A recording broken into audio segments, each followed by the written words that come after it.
Hai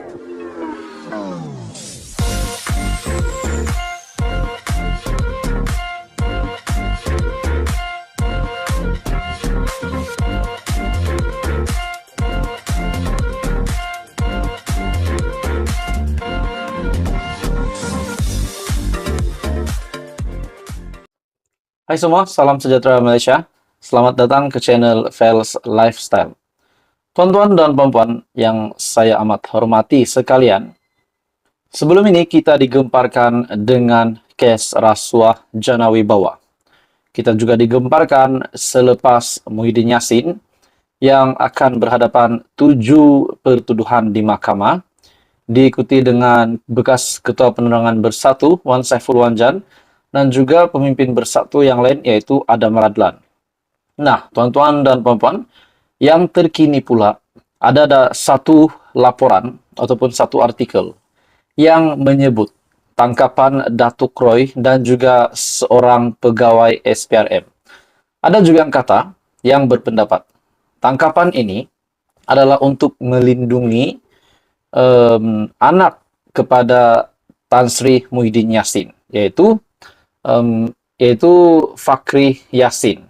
Nah, saudara-saudara, terdapat spekulasi yang menyatakan bahwa penangkapan Datuk Roy dan pegawai SPRM yaitu Rashidi Said yang dituduh bersama-sama meminta jumlah itu daripada Siti Dalena Berhan sebagai dorongan agar SPRM tidak menahan individu dikenali sebagai Fakhri Yassin Mahyadin dalam siasatan rasuah.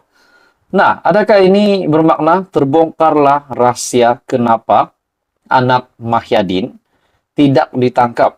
Disebabkan dalam artikel ini, kononnya Datuk Roy ataupun lebih dikenali sebagai Datuk Roy yaitu Husin Nasir dan pegawai SPRM Rashidi Said yang dituduh bersama-sama meminta jumlah itu daripada Siti Dalena sebagai dorongan agar SPRM tidak menahan anak Muhyiddin Yassin.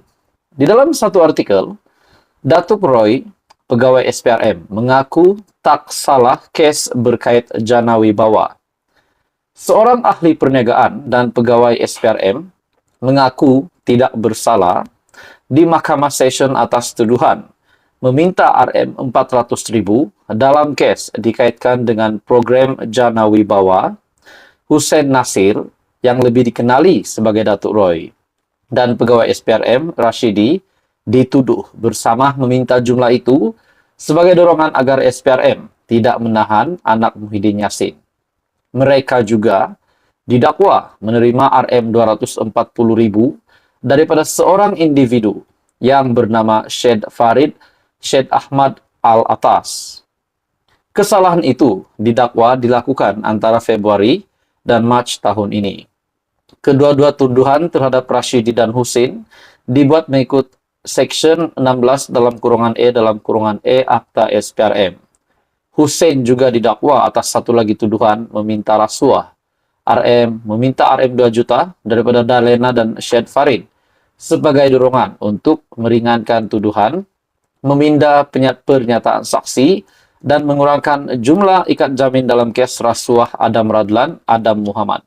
Bagi saya ini satu lagi pendedahan yang pasti membuat ramai paras telinga, terutamanya kepada Muhyiddin Yassin. Nah, saudara-saudara, dalam artikel ini, adakah ini dapat dibuktikan?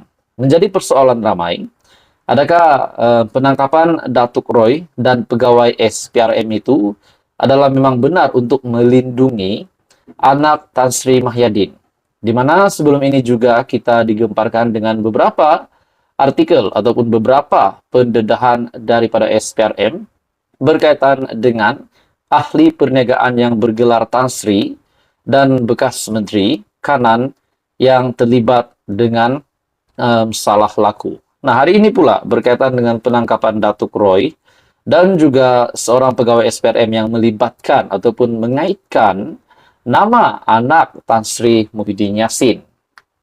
Adam, yang juga timbalan Ketua Bersatu segambut, berdepan 4 tuduhan rasuah berkaitan dengan Jana Wibawa. Jika didapati bersalah atas tuduhan bersama, Husin dan Rashidi berdepan hukuman penjara sehingga 20 tahun dan denda tidak kurang 5 kali ganda nilai suapan. Hussein dibenarkan ikat jamin Rm15.000 dengan seorang penjamin, manakala bagi Rashidi 10.000 dengan seorang penjamin. Mahkamah menetapkan 7 Julai sebagai tarik sebutan semula kes. Jadi saudara-saudara, tuan-tuan dan puan, berkaitan dengan program Jana Wibawa yang diperkenalkan pada November 2020 oleh Kerajaan Pimpinan Muhyiddin Yassin sebagai inisiatif rancangan COVID-19 untuk membantu kontraktor Bumi Putra. Nah, saudara-saudara, ini satu pendedahan bagi saya yang pasti mengejutkan Muhyiddin Yassin, tangkapan yang pasti mengejutkan Muhyiddin Yassin, setelah Datuk Roy dan seorang lagi pegawai SPRM yang didapati menerima rasuah ataupun mempunyai niat melindungi anak Muhyiddin Yassin daripada ditangkap. Jadi apa komen Anda? Teruskan bersama di dalam channel ini untuk info yang seterusnya. Info padu, info hangat disediakan di dalam channel ini. Jangan lupa tekan butang like dan share dan subscribe. Hai semua, salam sejahtera Malaysia. Selamat datang ke channel Fels Lifestyle.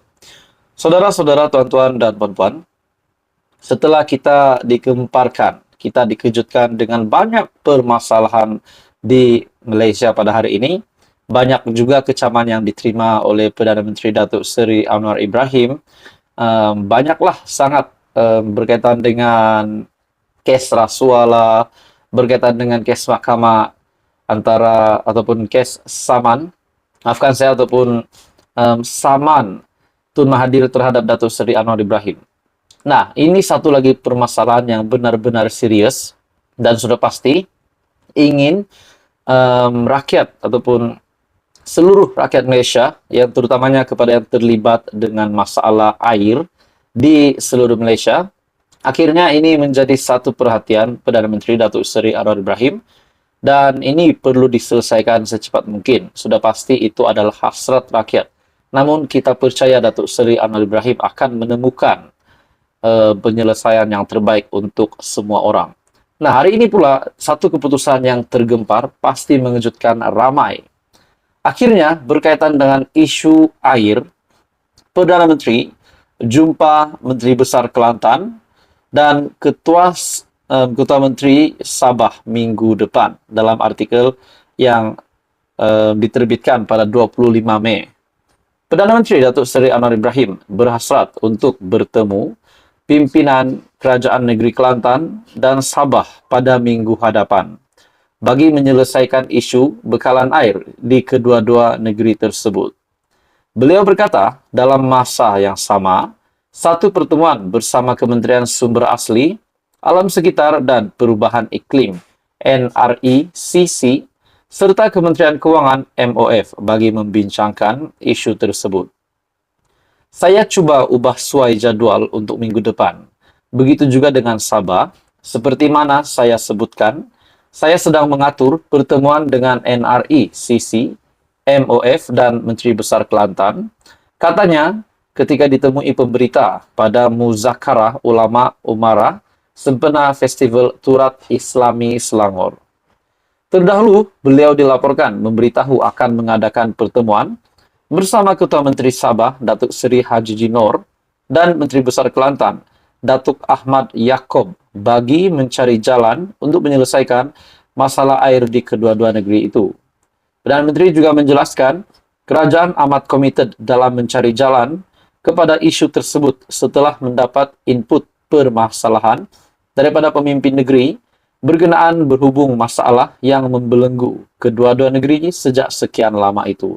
Nah, bagi saya, kalau Datuk Seri Anwar Ibrahim dan kepimpinan Kerajaan Perpaduan dapat menyelesaikan masalah ini sudah pasti menjadi satu lagi kemenangan besar untuk Kerajaan Perpaduan, untuk Datuk Seri Anwar Ibrahim. Dan sudah pasti ini akan membuatkan kepimpinan Datuk Seri Anwar Ibrahim lebih hebat dari kerajaan yang sebelum ini. Itu hanya pendapat saya. Jadi apa komen Anda? Teruskan bersama di dalam channel ini untuk info yang seterusnya. Jangan lupa tekan butang like, share, dan subscribe.